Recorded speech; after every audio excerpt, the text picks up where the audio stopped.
Morning मित्रांनो. काल आपण रात्री 1 वाजता इकडे थांबलेलो, म्हणजे रूम खराब असल्यामुळे प्रसादने 2 वाजता ती रूम नवीन दुसरी चेंज करून घेतली. आता आपण जाणार आहे औंढा नागनाथचं दर्शन घ्यायला. इथून 50 किलोमीटर फक्त, आणि मग तिथून आज रामेश्वर कडे निघणार आहे. चला औंढा नागनाथचं दर्शन करू आणि मग हा मिनी ब्लॉग इथे एंड करू. मग नवीन ब्लॉग रामेश्वरांचा बरोबर. चला निघूया. निघालोय आपण आता औंढा नागनाथसाठी. इकडे आकडा भी बचायचा साई लॉज म्हणून होतं, तिथे आपण रूम घेतलेली. निघूया. हर हर महादेव. हर हर महादेव. आपण आता औंढा नागनाथ मध्ये गेट मधून आता मध्ये जायचं लावली आपण. हा घेतलाय मी एक व्हिडिओ. चला मंदिराकडे जाऊ.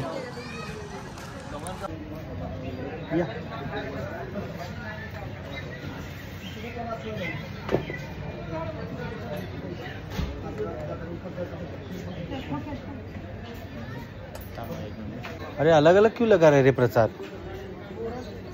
अच्छा गणपति बाप्पा. खाली दर्शन, एकदम खाली लाईन, खाली दर्शन. मजे मजे मजे मजे. हर महादेव. दर्शन घेऊन टाका सगळ्यांनी. सुंदर आहे ना मंदिर. प्राचीन मंदिर एकदम मस्त असतात यार. पार्वती पावती घेऊन अभिषेक करावा. ओके. हर महादेव.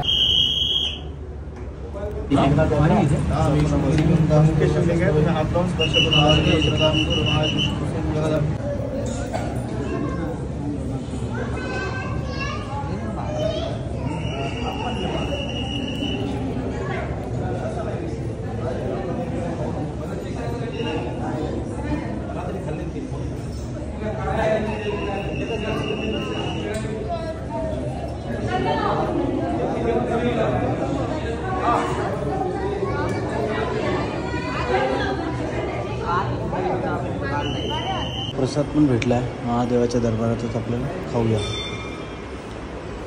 मित्रांनो औंढा नागनाथचं दर्शन झालेलं आहे आपलं. आपण आता चाललोय रामेश्वरमकडे. 1440 किलोमीटर म्हणजे जवळजवळ 1500 किलोमीटर आहे. आता उद्याच्या दिवसात आपण कधीपर्यंत पोहोचतो, आज कुठे कुठे स्टे आहे, रस्त्यामध्ये काय काय वस्तू दिसतात त्या तुम्हाला दाखवत आपण जाऊया. तो व्हिडिओ पण नेक्स्ट पार्टमध्ये बनवू. हा पार्ट इथेच एंड करूया. भेटूया पुढच्या पार्टमध्ये. जय हिंद, जय महाराष्ट्र.